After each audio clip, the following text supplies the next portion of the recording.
Hello friends, मैं Amarendra Kumar. Welcome to AG point. मैं उम्मीद करता हूं कि आप लोग बहुत अच्छे होंगे और आप लोगों की पढ़ाई भी बहुत अच्छी चल रही होगी। चलिए हम एसपीडी सामान्य विज्ञान का अगला मॉडल सेट स्टार्ट करते हैं। अभी तक मैंने 4 मॉडल सेट यानी एसपीडी सामान्य विज्ञान में अभी तक मैंने 4 मॉडल सेट को करा चुका हूं, जो आप लोग काफ़ी अच्छा से कर रहे हैं। चलिए आज हम स्टार्ट करते हैं सामान्य विज्ञान का मॉडल सेट 5। समझिएगा, इसमें पहला क्वेश्चन देखते हैं कि आखिर इस मॉडल सेट में का पहला क्वेश्चन क्या है। आप लोग ईमानदारी से पढ़िए। मैं साइंस को प्रयास कर रहा हूं कि 100 मॉडल सेटों में टोटल साइंस को मैं कवर करा दूं आप लोग को, है ना। ये मेरा पूरा प्रयास है कि पूरा साइंस को आपको इस मॉडल सेट में ही मैं पूरा करा दूंगा, इसीलिए डिस्कशन में ज़्यादा डीपली कर रहा हूँ, ठीक ना। तो चलिए एक नंबर जो क्वेश्चन है वो ये है कि क्वार्ट्ज में क्या होता है, यानी क्वार्ट्ज में क्या पाया जाता है।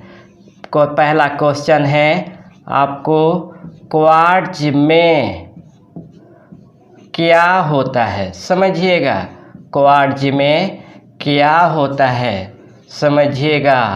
आपको क्वार्ट्ज में सिलिकॉन एवं ऑक्सीजन होता है ना। आपको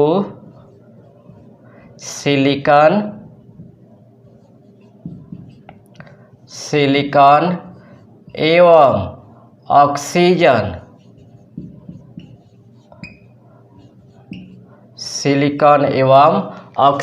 होता है। समझिएगा इसके बारे में, क्वार्ट्ज के बारे में समझिएगा आखिर है क्या।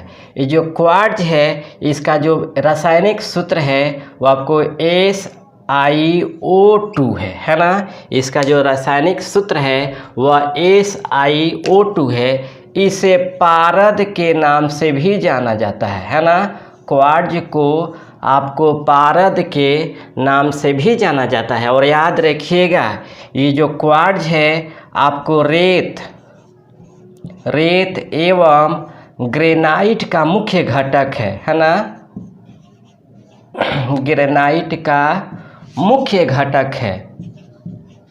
ये जो क्वार्ट्ज है यह आपको रेत एवं ग्रेनाइट का मुख्य घटक है। और याद रखिएगा, पृथ्वी के महाद्वीपीय भूप्रपट्टी पर है ना, पृथ्वी के महाद्वीपीय भूप्रपट्टी पर याद रखिएगा, या फेल्सपार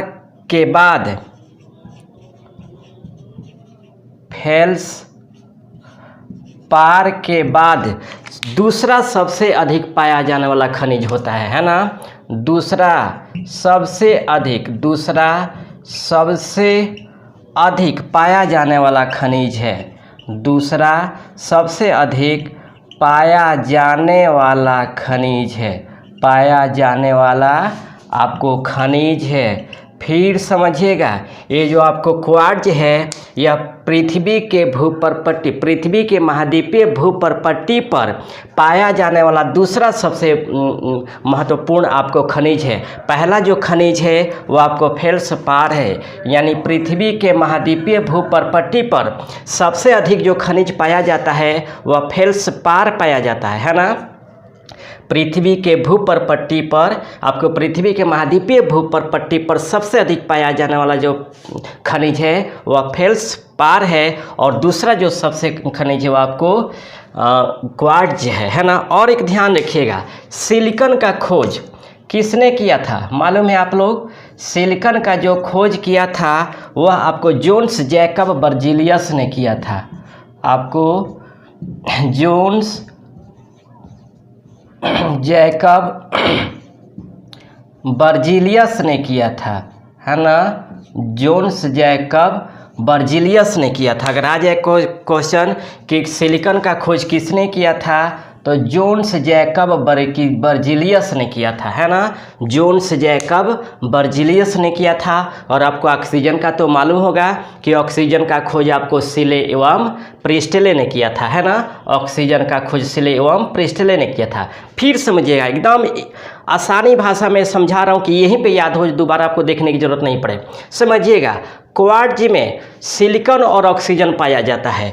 क्वार्ट्ज का जो रासायनिक सूत्र है वह SiO2 है। इसे पारद के नाम से भी जाना जाता है। याद रखिएगा, क्वार्ट्ज जो है वह रेत एवं ग्रेनाइट का मुख्य घटक है ना। और पृथ्वी के महाद्वीपीय भूपर्पट्टी पर फेल्सपार के बाद सबसे ज़्यादा पाया जाने वाला जो खनिज है वो आपको क्वार्ट्ज है। यानी भूपर्पट्टी पर सबसे अधिक खनिज जो पाया जाता है वह फेल्सपार है और दूसरा आपका क्वार्ट्ज है। कंप्लीट। और देखिएगा, सिलिकॉन का जो खोज किया था वह जोन्स जैकब बर्जीलियस ने किया था, है ना। और ऑक्सीजन का जो खोज किया था वो आपको मालूम होगा, सीले एवं प्रिस्टले ने। कंप्लीट। इसका स्क्रीनशॉट आप लोग लीजिएगा। ओके, चलिए अब दूसरा नंबर हम क्वेश्चन चलते हैं।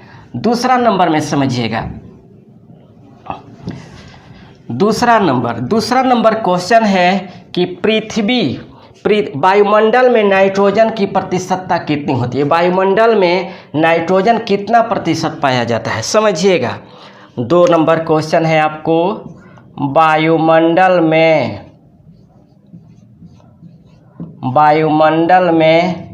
कितना प्रतिशत नाइट्रोजन पाया जाता है, कितना प्रतिशत नाइट्रोजन पाया जाता है। याद रखिएगा, वायुमंडल में जो नाइट्रोजन की जो प्रतिशतता है वह आपको लगभग 78% है ना। लगभग 78% आपको नाइट्रोजन पाया जाता है, समझिएगा। अब यहाँ देख लेते हैं कि वायुमंडल में पूरे गैसों का संगठन, यानी वायुमंडल में कौन कौन सा गैस पाया जाता है ना। वायुमंडल की संरचना में कौन कौन गैसों की महत्वपूर्ण भूमिका होती है ये देख लेते हैं एक बार, समझिएगा। 1 नंबर में है आपको नाइट्रोजन। पूरा शुरू से देख लेते हैं नाइट्रोजन, क्योंकि ये मैं लगभग बताया था, क्योंकि इसी तरह क्वेश्चन आया हुआ है कि वायुमंडल में कितना प्रतिशत नाइट्रोजन पाया जाता है, तो 78 पढ़ लेंगे। यहाँ पे एक्यूरेट देखेंगे, समझिएगा। नाइट्रोजन 2 नंबर में पाया जाता है आपको ऑक्सीजन 3 नंबर में पाया जाता है आर्गन, 4 नंबर में पाया जाता है कार्बन डाइऑक्साइड, आपको 4 नंबर में पाया जाता है कार्बन डाइऑक्साइड, 5 नंबर में पाया जाता है नियॉन, 6 नंबर में पाया जाता है हाइड्रोजन, 7 नंबर में पाया जाता है हीलियम, 8 नंबर में पाया जाता है आपको क्रिप्टॉन। उसके बाद आपको 9 नंबर में पाया जाता है जेनॉन, 10 नंबर में पाया जाता है ओजोन और 11 नंबर में पाया जाता है मीथेन। समझिएगा, ये पहले इस तरह क्रम याद रखेंगे कि वायुमंडल में गैसों का संगठन, वायुमंडल की संरचना में गैसों की भूमिका में पहले इस तरह याद रखेंगे कि सबसे पहले नाइट्रोजन सबसे अधिक मात्रा में, nitrogen, oxygen, argon, carbon dioxide, neon, hydrogen, helium, krypton, xenon, ozone और मीथेन, ये गैसों की भूमिका होती है। अब देखिएगा, इनमें सबसे अधिक नाइट्रोजन कितना पाया जाता है। नाइट्रोजन पाया जाता है आपको 78.09% पाया जाता है। ऑक्सीजन पाया जाता है 20.95%। आर्गन पाया जाता है 0.93%। कार्बन डाइऑक्साइड पाया जाता है 0.03%। नियॉन पाया जाता है 0.0018%। उसके बाद हाइड्रोजन पाया जाता है 0.001%। उसके बाद हीलियम पाया जाता है 0.000524%। उसी तरह क्रिप्टन पाया जाता है आपको 0.5012345, है ना, 0.18%। उसी तरह आपको जेनॉन पाया जाता है, ये आपको जो क्रिप्टन पाया जाता है, या क्रिप्टन आपको 0.0001% पाया जाता है। उसी तरह जेनॉन पाया जाता है 0.0005 5 टर्म 0 है उसके बाद 8%। उसी तरह ओजोन पाया जाता है 0.5 टर्म 0 1%। और मीथेन आपको अल्प मात्रा में पाया जाता है ना, अल्प मात्रा में पाया जाता है। अब समझिएगा, ये आपको पूरे वायुमंडल में गैसों की मात्रा है। अब समझिएगा, नाइट्रोजन का खोज किसने किया था? रदरफोर्ड ने किया था। ये भी आपको यहीं इसी तरह याद करेंगे, इसी जगह मैं पूरा कंप्लीट कराऊंगा इसी क्लास में। ऑक्सीजन का खोज किया था किसने? सीले एवं प्रिस्टले ने, सीले एवं प्रिस्टले ने किया था। आर्गन का खोज किया था आपको रैमजे एंड रैले ने किया था, है ना। उसी तरह कार्बन डाइऑक्साइड का खोज किया था वैन हेलमांट ने, वैन हेलमांट ने। नियॉन का खोज किया था आपको रैमजे एंड ट्रेवर्स ने, ट्रेवर्स ने। हीलियम का जो हाइड्रोजन का जो खोज किया था वो आपको कैवेंडिश ने, है ना, कैवेंडिश ने। हीलियम का जो खोज किया था वो आपको लोकेयर ने किया था। उसी तरह क्रिप्टन का जो खोज किया था वह आपको ट्रेवर्स एंड रामसे ने किया था, रामसे ने किया था। इसी तरह याद रखिएगा, आपको जेनान का जो खोज किया था वो भी आपको ट्रेवर्स एंड रामसे ने किया था, है ना, ट्रेवर्स एम्स रामसे ने किया था। ओजोन का जो खोज किया था वो आपको चार्ल्स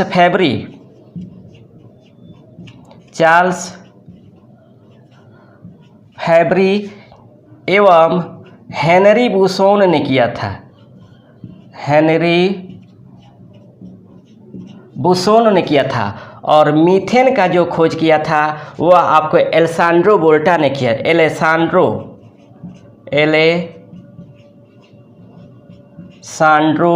वोल्टा ने किया था, है ना।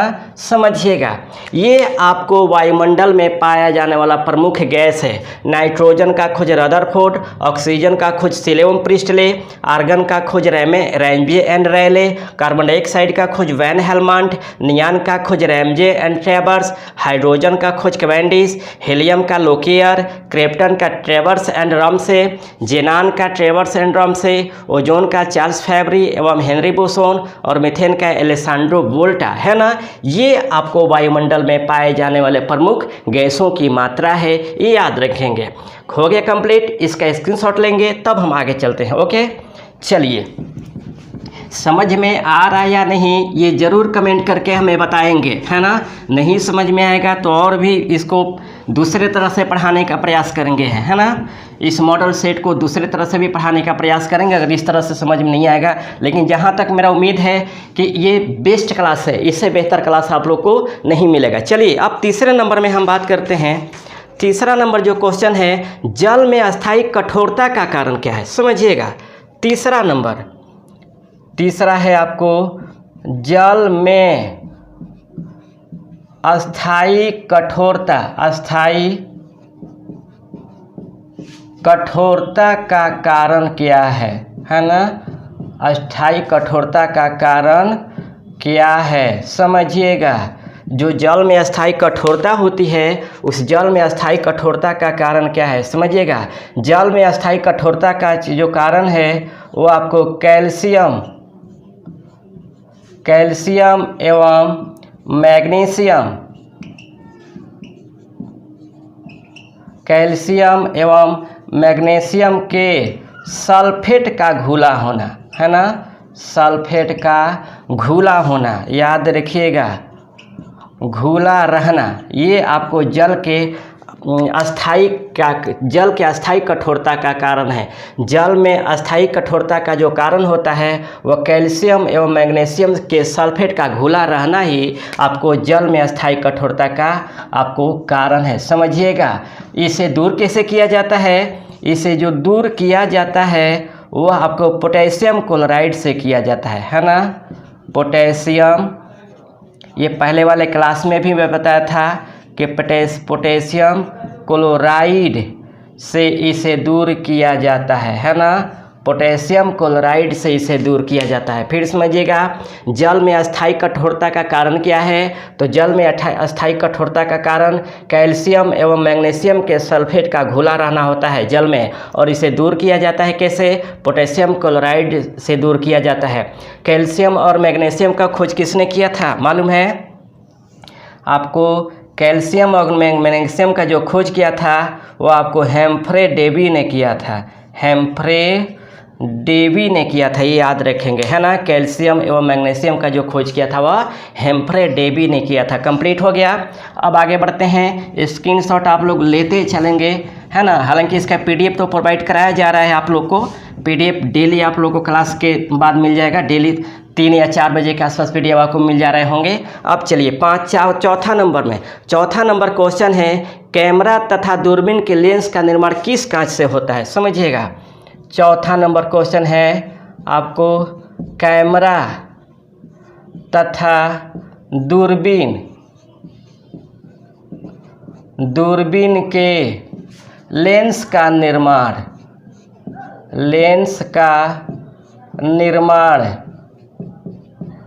किस कांच से होता है ना, किस कांच से किया जाता है? समझिएगा, बहुत इम्पोर्टेंट है ना।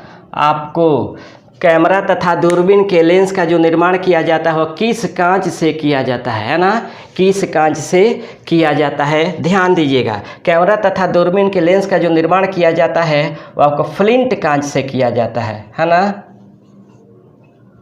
फ्लिंट कांच से किया जाता है, समझिएगा, फ्लिंट कांच से किया जाता है। समझिएगा, जो कैमरा तथा दूरबीन के लेंस का जो निर्माण किया जाता है वह फ्लिंट कांच से किया जाता है। और समझिएगा, इससे संबंधित और भी जो प्रमुख कांच है उसे होने वाले निर्माण को देख लेते हैं। समझिएगा, 1 नंबर में है पायरेक्स कांच।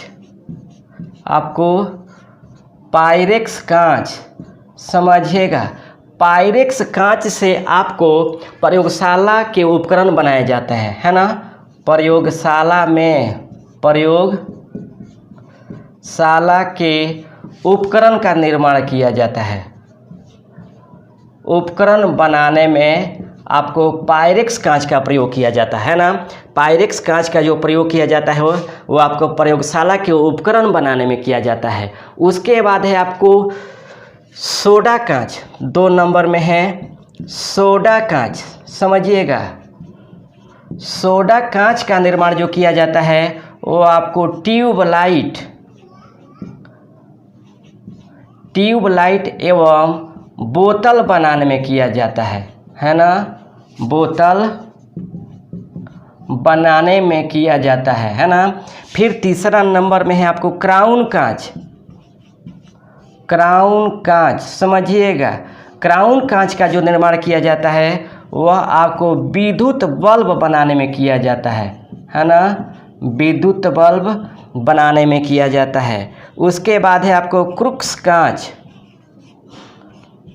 कांच। समझिएगा, क्रूक्स कांच का जो निर्माण किया जाता है वो आपको कांच के धूप के चश्मा का लेंस बनाने में किया जाता है ना।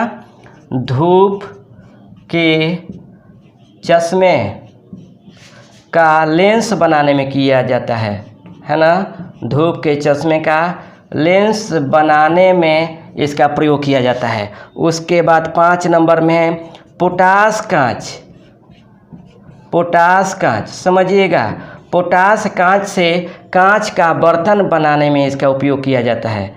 कांच का बर्तन बनाने में इसका उपयोग किया जाता है। और 6 नंबर में है मृदु कांच। समझिएगा, मृदु कांच का जो निर्माण किया जाता है वह परखनली बनाने में किया जाता है। परखनली बनाने में इसका उपयोग किया जाता है। फिर समझिएगा एक बार, कैमरा तथा दूरबीन के लेंस का जो निर्माण किया जाता है वो फ्लिंट कांच से किया जाता है ना। इस कांच के अलग अलग उपयोग भी होते हैं, अलग अलग कांचों के। अब देखिएगा, पायरेक्स कांच का जो प्रयोग किया जाता है वो प्रयोगशाला के उपकरण बनाने में किया जाता है। सोडा कांच का जो उपयोग किया जाता है वो ट्यूबलाइट एवं बोतल बनाने में किया जाता है। क्राउन कांच का जो उपयोग किया जाता है विद्युत बल्ब बनाने में किया जाता है। विद्युत बल्ब है ना, विद्युत बल्ब बनाने में किया जाता है। और क्रुक्स कांच का जो उपयोग किया जाता है धूप के चश्मे का लेंस बनाने में किया जाता है। और पोटास कांच का जो प्रयोग किया जाता है वह कांच का बर्तन बनाने में किया जाता है। और मृदु कांच का जो उपयोग किया जाता है वह परखनली बनाने में किया जाता है। ये याद रखेंगे, बहुत इंपॉर्टेंट है, एक से कितना क्वेश्चन मिल जाएगा, ठीक ना। तो ये हो गया। चलिए अब चलते हैं 5 नंबर में, इसका स्क्रीनशॉट आप लोग लेंगे। चलिए 5 नंबर का जो क्वेश्चन है वो आपको ये है कि सेल्यूलोज से बने कृत्रिम रेशा कहलाता है। समझिएगा, सेल्यूलोज से बने कृत्रिम रेशा कहलाता है, यानी सेल्यूलोज से जो बना होता है रेशा उसे क्या कहा जाता है। समझिएगा, सेल्यूलोज से बने 5 नंबर जो क्वेश्चन है वो आपको सेल्यूलोज से बने रेशा कहलाता है, क्या कहलाता है ना। याद रखिएगा, सेल्यूलोज से बने जो रेशा होता है इसे रेयान कहलाता है ना। आपको रेयान कहलाता है, रेयान। याद रखिएगा, सेल्यूलोज से बने जो रेशा होता है उसे रेयान कहलाता है ना, रेयान कहलाता है। याद रखिएगा, इसे आपको कृत्रिम सिल्क के नाम से भी जाना जाता है। रेयान को आपको कृत्रिम सिल्क के नाम से भी जाना जाता है। आपको रेयान को कृत्रिम सिल्क के नाम से भी जाना जाता है। ये जो सेल्यूलोज है इसका जो रासायनिक सूत्र है C6H10O5N है। और याद रखिएगा, यह हरे पौधों के जो कोशिका भित्ति होती हैं वह आपको सेल्यूलोज के ही बने होते हैं ना। जो हरे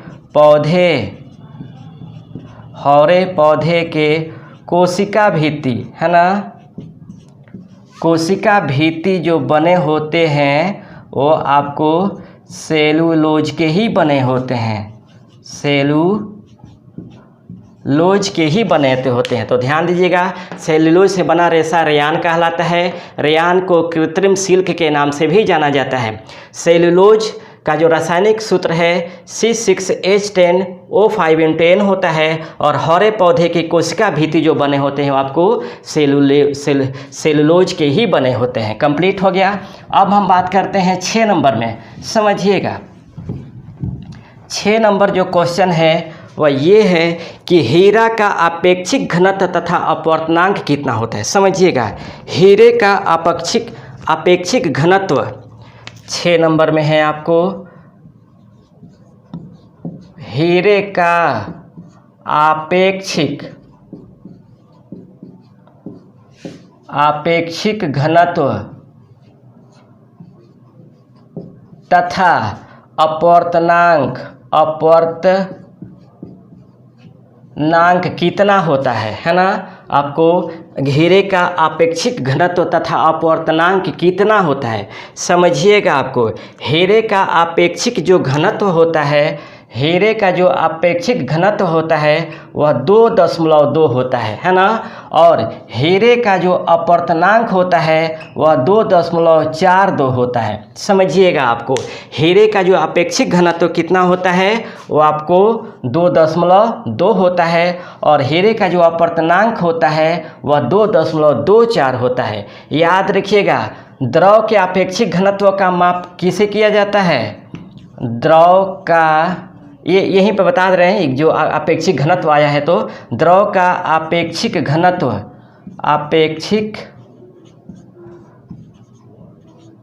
घनत्व का जो माप करने वाला उपकरण होता है वो आपको हाइड्रोमीटर होता है ना।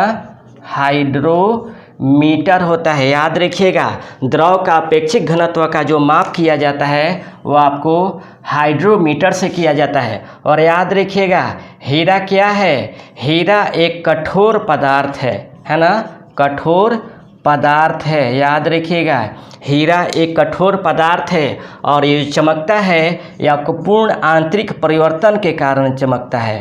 पूर्ण आंतरिक परिवर्तन है ना, पूर्ण आर्थिक परिवर्तन के कारण ये चमकता है। तो समझिएगा, हीरे का अपेक्षिक घनत्व तथा अपवर्तनांक कितना होता है? तो हीरे का अपेक्षिक घनत्व 2.2 होता है और अपवर्तनांक जो होता है 2.42 होता है ना। द्रव का अपेक्षिक घनत्व का जो मापने वाला उपकरण होता है वह हाइड्रोमीटर होता है। और हीरा जो होता है वह कठोर पदार्थ होता है ना, कठोर धातु नहीं, पदार्थ है ना, कठोर पदार्थ होता है और ये चमकता है, यह पूर्ण आंतरिक परिवर्तन के कारण चमकता है। हो गया, तो ये आपको 6 नंबर था। अब हम बात करते हैं 7 नंबर। समझिएगा, 7 नंबर क्वेश्चन, 7 नंबर जो क्वेश्चन है वह आपको 7 नंबर क्वेश्चन है कि नाभिकीय रिएक्टर में नियंत्रक के रूप में किसका प्रयोग किया जाता है? समझिएगा, आपको नाभिकीय रिएक्टर में 7 नंबर जो क्वेश्चन है आपको नाभिकीय रिएक्टर में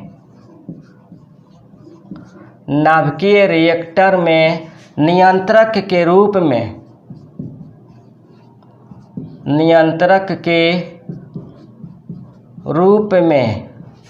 किसका प्रयोग किया जाता है?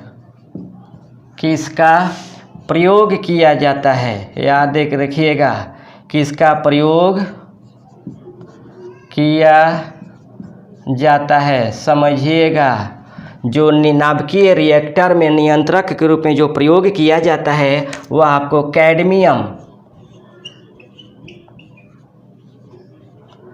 कैडमियम या बोरान के छड़ का प्रयोग किया जाता है ना, बोरान के छड़ का प्रयोग किया जाता है। समझिएगा, आपको नाभिकीय रिएक्टर में नियंत्रक के रूप में जो प्रयोग किया जाता है वो आपको कैडमियम है ना, कैडमियम एवं बोरान के छड़ का प्रयोग किया जाता है। याद रखिएगा, आपको कैडमियम का जो खोज किया था वह आपको एफ स्ट्रासमेयर ने खोज किया था, है ना। इसका जो खोज किया था आपको एफ स्ट्रासमेयर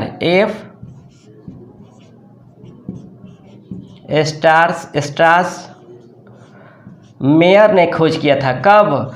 1817 में। तो समझिएगा, आपको कैडमियम का जो खोज किया था वह एफ स्ट्रासमेयर ने आपका खोज किया था, है ना। आपको एफ स्ट्रासमेयर ने इसका खोज किया था। और एक बात आता है, नाभिकीय रिएक्टर में शीतलक के रूप में, समझिएगा, नाभिकीय रिएक्टर में शीतलक के रूप में किसका, शीतलन के रूप में किसका प्रयोग किया जाता है? अगर आ जाए क्वेश्चन कि नाभिकीय रिएक्टर में शीतलन के रूप में किसका प्रयोग किया जाता है, तो समझिएगा भारी जल का किया जाता है ना। भारी जल, जिसे गुरु जल के नाम से भी जाना जाता है, गुरु जल के नाम से भी जाना जाता है। इसका जो रासायनिक सूत्र है वो D2O है। और याद रखिएगा, भारी जल का जो खोज किया था वो आपको यूरे ने किया था। भारी जल का जो खोज किया था वह यूरे ने किया था। तो समझिएगा, नाभिकीय रिएक्टर में नियंत्रक के रूप में किसका प्रयोग किया जाता है? तो कैडमियम या बोरान के छड़ का किया जाता है। कैडमियम का जो खोज किया था एफ स्ट्रासमेयर ने 1817 में किया था। और याद रखिएगा, नाभिकीय रिएक्टर में शीतलन के रूप में भारी जल या गुरु जल का उपयोग किया जाता है, जिसका खोज किया था यूरे ने। तो ये आपको 7 नंबर था। अब हम आगे चलते हैं 8 नंबर में। समझिएगा, 8 नंबर क्वेश्चन, 8 नंबर जो क्वेश्चन है वह ये है कि पानी में डूबा हुआ हवा की बुलबुला किस तरह काम कार्य करता है। समझिएगा, 8 नंबर जो क्वेश्चन है, पानी में डूबा हुआ हवा का बुलबुला किस प्रकार कार्य करता है? किस प्रकार कार्य करता है, किस प्रकार कार्य करता है, समझिएगा। तो ये आपको अवतल लेंस की भांति कार्य करता है। पानी में डूबा हुआ जो बुलबुला है, पानी में डूबा हुआ हवा का जो बुलबुला है वह आपको अवतल लेंस की भांति, है ना, अवतल लेंस यानी कॉनकेव लेंस की भांति यह कार्य करता है ना। कॉनकेव लेंस यानी अवतल लेंस की भांति यह कार्य करता है। आ जाए क्वेश्चन कि पानी में डूबा हुआ हवा का बुलबुला किस प्रकार काम करता है, तो आपको अवतल लेंस की भांति कार्य करता है। अब हम बात करते हैं 9 नंबर में। 9 नंबर में जो क्वेश्चन है वह है कि समतल दर्पण से बना प्रतिबिंब होता है, समझिएगा। समतल दर्पण से बना प्रतिबिंब, समतल दर्पण से बना प्रतिबिंब होता है, समतल दर्पण से बना प्रतिबिंब होता है। कैसा होता है भाई? होता है, बताइए आप लोग। समतल दर्पण से बना प्रतिबिंब कैसा होता है, याद रखिएगा। समतल दर्पण से बना जो प्रतिबिंब होता है वह आपको काल्पनिक वस्तु के बराबर तथा उल्टा होता है ना, तथा उल्टा होता है, समझिएगा। समतल दर्पण से बना जो प्रतिबिंब होता है वह काल्पनिक होता है, वस्तु के बराबर होता है तथा उल्टा होता है ना। ये आपको 9 नंबर क्वेश्चन था कि समतल दर्पण से बना जो प्रतिबिंब होता है वह कैसा होता है। क्वेश्चन बहुत बार पूछा गया है ना। तो समतल दर्पण से बना जो प्रतिबिंब होता है वह काल्पनिक, वस्तु के बराबर तथा उल्टा होता है। अब हम बात करते हैं 10 नंबर, समझिएगा। 10 नंबर जो क्वेश्चन है वह है कि प्रकाश का तरंग दैर्घ्य होता है कितना? प्रकाश का तरंग दैर्घ्य कितना होता है, समझिएगा। प्रकाश का तरंग दैर्घ्य कितना होता है ना, कितना होता है, बताइए आप लोग। प्रकाश का जो तरंग दैर्घ्य होता है वह आपको 3900 एंगस्ट्रम से आपको 7800 एंगस्ट्रम के बीच होता है ना, आपको के बीच होता है, समझिएगा। प्रकाश का जो तरंग दैर्घ्य होता है वो आपको 3900 एंगस्ट्रम से 7800 एंगस्ट्रम के बीच होता है। ये बीपीएससी का महत्वपूर्ण क्वेश्चन है ना। ये बीपीएससी में एक क्वेश्चन पूछा गया था, आपको 64वीं में एक क्वेश्चन पूछा गया था कि प्रकाश का तरंग दैर्घ्य कितना होता है, तो 39 एंगस्ट्रम से आपको 78 एंगस्ट्रम के बीच में ये आपको होता है ना। अब हम 11 नंबर की बात करते हैं। वायु तथा निर्वात में प्रकाश का चाल कितना होता है, समझिएगा। इसको मिटा देते हैं, इसका स्क्रीनशॉट लीजिए आप लोग। वायु तथा निर्वात में प्रकाश का चाल कितना होता है, ध्यान दीजिएगा, बहुत इंपॉर्टेंट क्वेश्चन है ये, है ना। कितना नंबर है आपको? 11 नंबर। 11 नंबर क्वेश्चन है वायु तथा निर्वात में प्रकाश का चाल कितना होता है, ध्यान दीजिएगा। प्रकाश का चाल पूछ रहा है, यानी स्पीड ऑफ लाइट पूछ रहा है, स्पीड ऑफ साउंड नहीं पूछ रहा है, दोनों अलग अलग है। स्पीड ऑफ साउंड अलग है और स्पीड ऑफ लाइट अलग है। तो यहाँ पे प्रकाश का चाल पूछ रहा है, समझिएगा। आपको वायु तथा निर्वात में जो प्रकाश का जो चाल होता है वह आपको जो प्रकाश का चाल होता है 3 × 10⁸ मीटर प्रति सेकेंड होता है, समझिएगा। आपको वायु तथा निर्वात में जो प्रकाश का चाल होता है वह 3 × 10⁸ मीटर प्रति सेकेंड होता है। इसी तरह कुछ अन्य माध्यमों में हम देख लें कि अन्य माध्यमों में आपका प्रकाश का चाल क्या होता है, समझिएगा। 1 नंबर में हम देखते हैं जल का, समझिएगा। जल में जो प्रकाश का चाल होता है, जल में जो प्रकाश का चाल होता है वह 2.25 गुने 10⁻8 मीटर प्रति सेकेंड होता है, ध्यान देंगे। उसके बाद हम देखते हैं कांच में, है ना, कांच में जो प्रकाश का चाल होता है वह 2 गुने 10⁻8 मीटर प्रति सेकेंड होता है। इसी तरह हम नायलॉन में देखते हैं, नायलॉन, है ना, नायलॉन में जो प्रकाश का चाल होता है 1.96 गुने 10⁻8 मीटर प्रति सेकेंड होता है। कंप्लीट। तो आपको वायु तथा निर्वात में 3 गुने 10⁻8 मीटर प्रति सेकेंड, जल में 2.25 गुने 10⁻8 मीटर प्रति सेकेंड, कांच में 2 गुने 10⁻8 मीटर प्रति सेकेंड और नायलॉन में 1.96 गुने 10⁻8 मीटर प्रति सेकेंड। ये आपको विभिन्न माध्यमों में स्पीड ऑफ लाइट है ना, स्पीड ऑफ लाइट है, ध्यान रखेंगे। कंप्लीट हो गया, आगे बढ़े। तो चलिए इसका स्क्रीनशॉट लीजिए। अब हम आगे बढ़ते हैं 12 नंबर में, समझिएगा।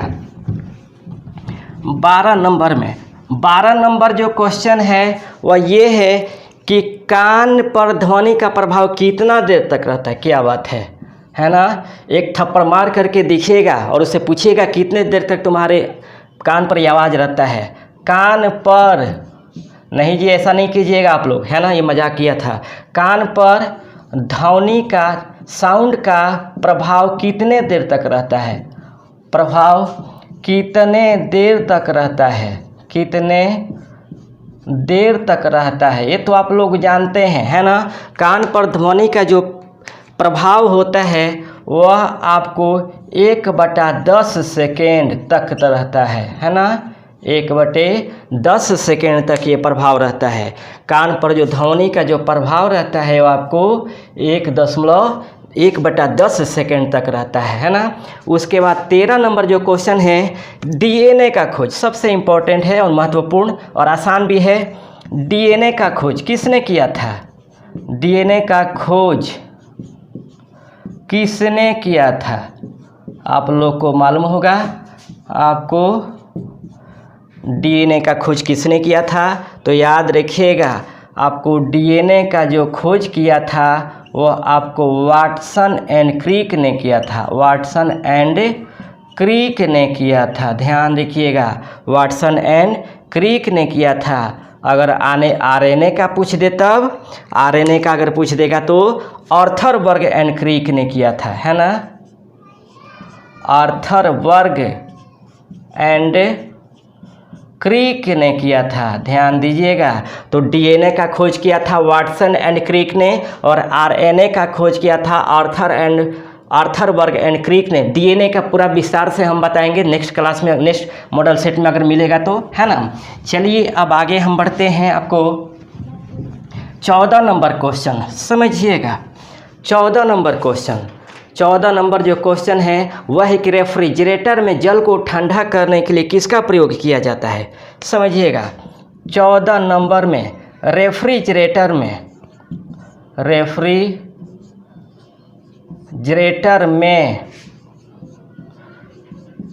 जल को ठंडा करने के लिए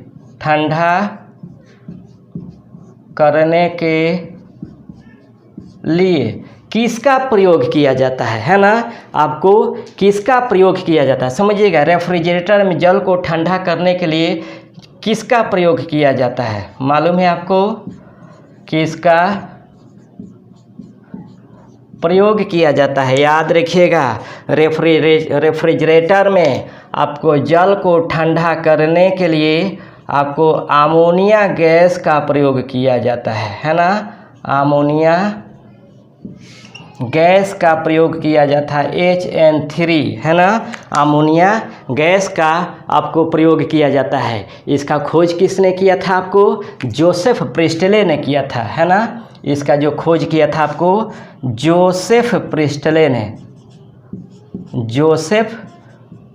ने, है ना, जोसेफ प्रिस्टले ने इसका खोज किया था। तो समझिएगा, रेफ्रिजरेटर में जल को ठंडा करने के लिए अमोनिया गैस का प्रयोग किया जाता है, जिसका रासायनिक सूत्र है HN3, और इसका जो खोज किया था आपको जोसेफ प्रिस्टले ने इसका खोज किया था। कंप्लीट हो गया। अब हम आगे चलते हैं आपको 15 नंबर में। समझिएगा, 15 नंबर जो क्वेश्चन है वह ये है कि क्वारसियोरकर तथा मेरेस्मस नामक रोग बीमारी किसके कारण होता है। समझिएगा, आपको 15 नंबर क्वारसियोरकर ये आप लोग जानते होंगे, एवं मेरेस्मस नामक बीमारी किसके कमी के कारण होता है ना, किसके कमी के कारण होता है, बताइए। क्वारसियोरकर तथा मेरेस्मस नामक जो बीमारी होती है यह आपको प्रोटीन के कमी के कारण होता है ना, प्रोटीन के कमी के कारण यह रोग होता है ना, प्रोटीन के कमी के कारण ये रोग होता है। और याद रखिएगा, प्रोटीन का खोज किसने किया था, प्रोटीन का खोज किया था आपको जे मुल्डर ने, है ना, जे मुल्डर ने किया था। तो याद रखिएगा, आपको 15 नंबर है क्वारसियोरकर एवं मेरेस्मस नामक जो बीमारी होती है वह प्रोटीन के कमी के कारण होती है, और प्रोटीन का जो खोज किया था वो आपको जे मुल्डर ने किया था। कंप्लीट हो गया। अब हम बात करते हैं 16 नंबर। समझिएगा, 16 नंबर जो क्वेश्चन है वह ये है कि ट्यूबलाइट में कौन सी गैस भरी जाती है। समझिएगा, ट्यूबलाइट में कौन सी गैस भरी जाती है। 16 नंबर जो क्वेश्चन है वह ये है कि ट्यूबलाइट में कौन सी गैस भरी जाती है, कौन सी गैस भरी जाती है। याद रखिएगा, ट्यूबलाइट में आपको मर्क्यूरिक ऑक्साइड एवं आर्गन भरी जाती है ना, आपको मर्क्यूरिक ऑक्साइड एवं आर्गन भरी जाती है। याद रखिएगा, आज है क्वेश्चन कि ट्यूबलाइट में कौन सा गैस भरा जाता है, तो मर्क्यूरिक ऑक्साइड एवं आर्गन भरा जाता है। ये जो आर्गन है ये आपको अक्रिय गैस है ना, अक्रिय आपको गैस है, और यह सबसे भारी गैस है। अक्रिय गैसों में यह सबसे भारी गैस है, और सबसे अधिक वायुमंडल में अक्रिय गैस से पाया जाता है, जिसका खोज किया था किसने, रैमजे एंड रैले ने, है ना, जिसका खोज किया था रैमजे एंड रैले ने। तो ये आपको 16 नंबर क्वेश्चन था। अब हम बात करते हैं 17 नंबर। समझिएगा, 17 नंबर जो क्वेश्चन है वह ये है कि सबसे हल्की धातु कौन सी है। समझिएगा, सबसे हल्की धातु 17 नंबर में सबसे हल्की धातु, सबसे हल्की धातु कौन है भाई, सबसे हल्की धातु कौन है, कौन है। याद रखिएगा, जो सबसे हल्की धातु है वह आपको लिथियम है। सबसे हल्की धातु आपको लिथियम है ना, सबसे हल्की धातु लिथियम है। इसकी खोज किसने किया था, इसका जो खोज किया था वो आपको जॉन अगस्ट अर्फवेड्सन ने किया था, है ना, जो इसका खोज किया था आपको जॉन अगस्ट अर्फवेड्सन ने किया था, अर्फवेड्सन ने किया था। तो समझिएगा, लिथियम का जो खोज किया था आपको लिथियम का जो खोज किया था जॉन अगस्ट अर्फवेड्सन ने किया था।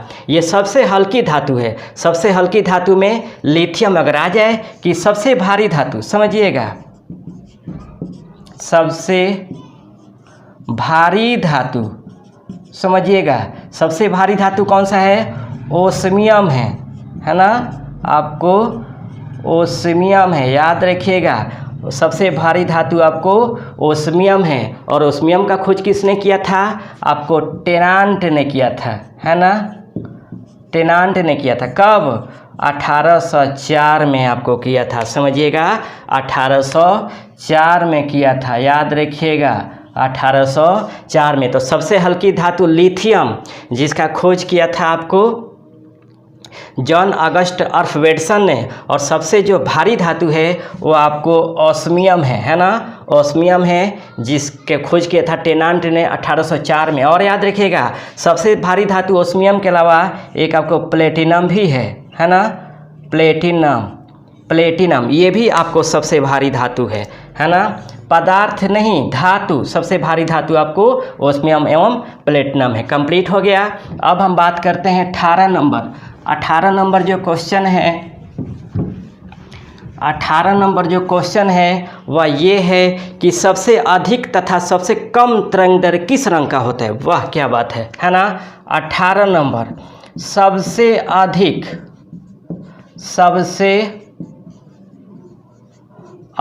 तथा सबसे कम तरंग